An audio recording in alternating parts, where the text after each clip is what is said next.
क्या दलित राजनीति का हो रहा है अंत? क्या दलित मायावती की बसपा से नाराज?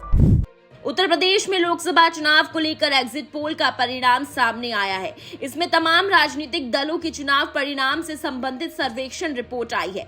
चुनावी सर्वेक्षणों में से एक आम बात दिख रही है, वह है बहुजन समाज पार्टी को खाता ना खुलना।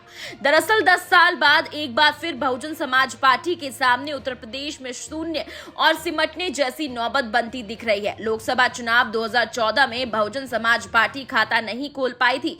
मोदी लहर में यूपी की 80 में से 73 सीटों पर एनडीए को जीत मिली थी। वहीं सपा 5 और कांग्रेस 2 सीटों पर जीती थी। यूपी विधानसभा चुनाव 2022 में बसपा ने प्रदेश की 403 सीटों में से केवल 1 सीट पर जीत दर्ज की।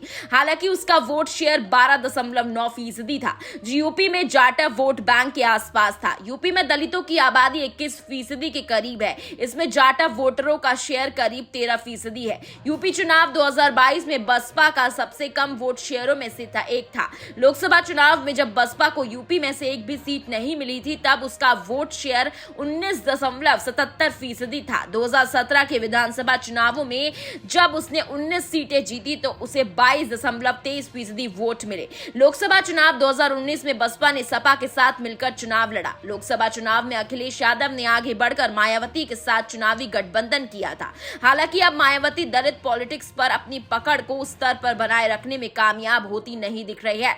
लोकसभा चुनाव 2024 में बसपा का वोट शेयर 2022 के भी नीचे जाने का अनुमान व्यक्त किया जा रहा है। चुनाव सर्वेक्षण रिपोर्ट इस बात की तरफ इशारा कर रही है कि मायावती अपनी दलित राजनीति की जमीन को गंवा रही है।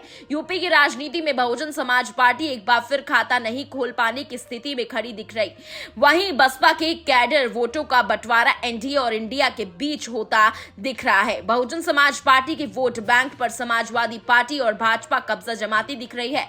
खाद्यान्न योजना के तहत 5 किलोग्राम मुफ्त अनाज वितरण ने दलित वर्ग में बड़ा असर दिखाया है। पीएम नरेंद्र मोदी और सीएम योगी आदित्यनाथ की इस योजना को गरीब तबके में बड़ा प्रभाव डाला है।